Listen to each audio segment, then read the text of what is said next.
अस्सलाम वालेकुम नाज़रीन, क्या हाल है? तबीयत से ठीक है? मैं आता रहा जमशेद बलोच संडे पे बलोच टीवी। अज दी रूटीन थकूँ चेक ना करा संगे क्योंकि अज बहुत बारिश आई ते बारिश ही आई तो मेहमान ही आए हुए हैं बहुत सारे। ते अज असां दो अदद मंझा सेल की एक ए झोटी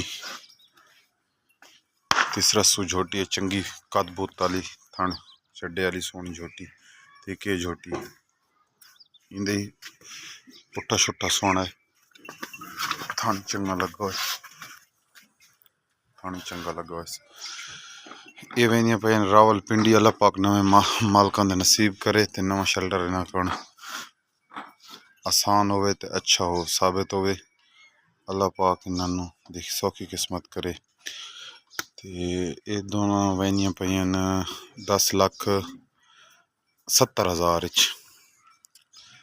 नवे शेल्टर अल्लाह पाक नवे मालकां नसीब करे। गवाल का काम करें भाई तो उन्होंने को दित्तियां तकरीबन हक एक हफ्ता तक कच्चियां हैं मंजी लेकिन मंजी चंगियां गवाल का काम पूरा पूरा करे सन। तो अगर किसी भाई का बजट 5 तो 6 लाख दरम्यान चंगियां मंजी जरूरत हो तो सारा व्हाट्सअप नंबर है 034758555110 सारा जरूर रबता करना है तो जे जियां आखसो जियां माल मिल वैसी।